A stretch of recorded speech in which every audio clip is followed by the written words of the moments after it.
Bickley and Marotta Mornings. Arizona Sports. The local sports leader. Bickley Blast.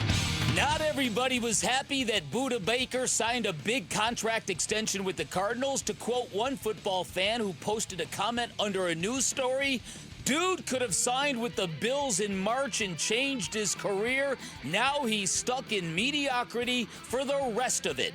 A little harsh, perhaps, but in that bit of trolling, there is a nugget of truth, because it's up to Michael Bidwill, Monty Ossenfort, and all the coaches in Arizona to make sure Budda Baker doesn't end up like Shane Doan or Larry Fitzgerald. Two players beloved in Arizona for their undying loyalty, and two ringless athletes who have never received their just due. And alas, two players irrationally, unfairly, and occasionally mocked for not caring about winning. Baker deserves better than that. He's been a great leader, a great teammate, and a great brand ambassador for the Cardinals. And this year, he's been unchained, given a green light to wreak havoc, and he's once again a great player. And in the coming years, the Cardinals better spend and add pieces and climb the mountain until they reach the summit, sparing Budda from all the regrets and all the what-ifs that come with spending your career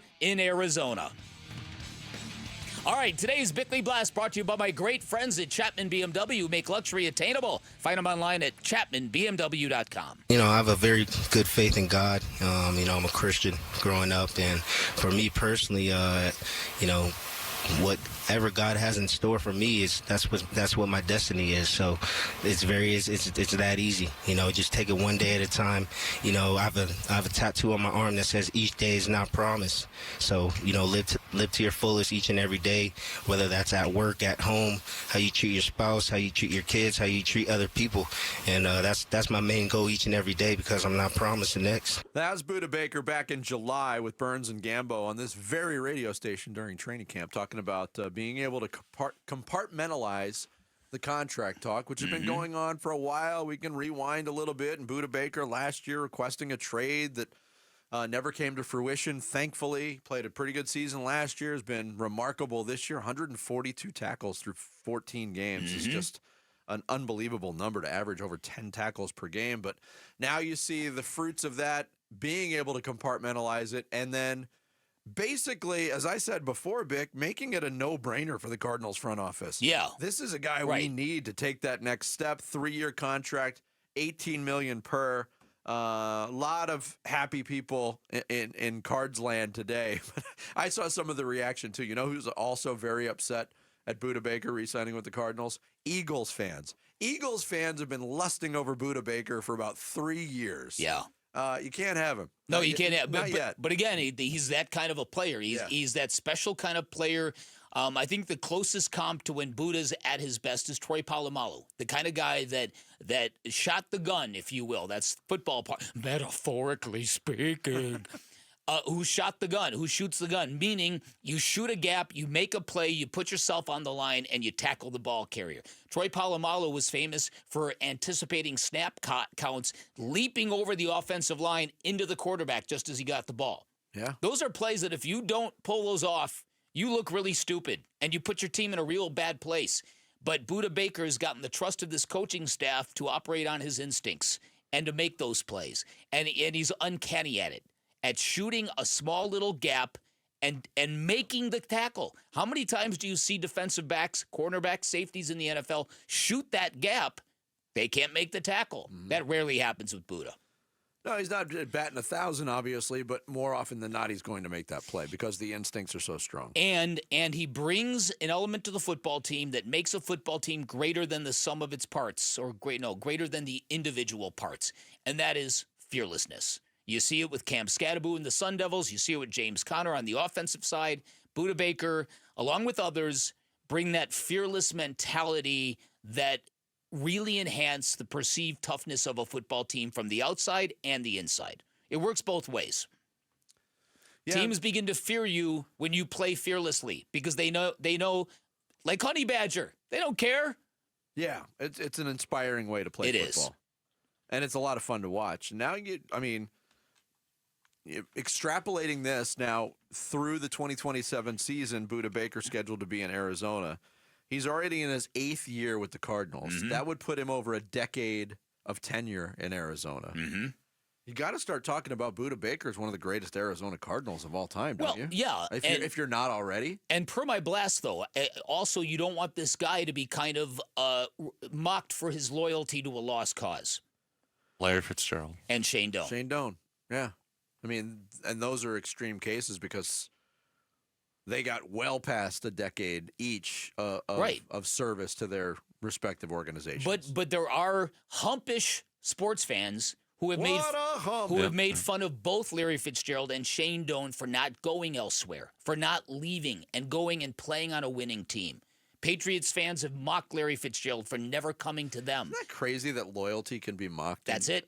And under the umbrella of sports. That's it. And that's why I don't want that to happen to Budda. I don't want it to be seen as a penalty when teams commit themselves to Arizona. I mean, does that happen in any other realm of life where loyalty is mocked? Not that I know of.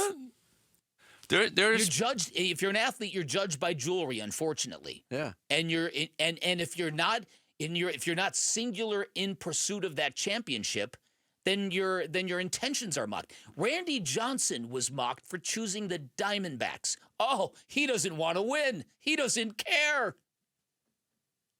And that went away real fast when they won a World Series. I was reading somewhere, just since you brought it up, I'll bring this up. I was reading somewhere recently that when the Diamondbacks, before Randy Johnson even reached free agency, when the Diamondbacks became a thing, when they were granted a franchise because he had a home here, he told people, I'm going to go play for the Diamondbacks when I'm a free agent. And he did. And it worked out pretty wonderfully. Well, he did it because he trusted Jerry Colangelo to surround him with winning players. So that Randy Johnson wouldn't have done that for any other owner, but he believed what Jerry told him. And Jerry was good to his word. And that is why, to this very day, they have got an unbreakable bond. I think the reason you see it in sports is because fans and media and analysts don't like to see quote unquote greatness wasted. Yeah. So if someone like Larry Fitzgerald, who had this statistically amazing career, they feel like people think his career was wasted because he was never able to be on consistently good teams. Right. Yeah, and I see that point, but it's especially to me, it's more sad in the when we're talking about Shane Doan. Could he have gone somewhere else and won a Stanley Cup? Maybe. I mean, there's a good chance. There was a lot of teams sniffing around Shane Doan for years. His loyalty was off the charts. Larry Fitzgerald at least got close. That's true. As the focal point of a team that was, 2.5 minutes away from winning a Super Bowl. Or 30 seconds away from winning and a still Super Bowl. had the greatest single postseason a wide receiver has ever had in the NFL. And it's going to be hard to beat the postseason he had. He can at least rest on that. And again, he had chances to go and chose not to. I'm never, ever going to point at an athlete in any city that chooses loyalty over money / the pursuit of a championship. I don't know if Larry has any regrets. I'm sure at times he wishes he had that ring, but at least he had a crack at it, like you said.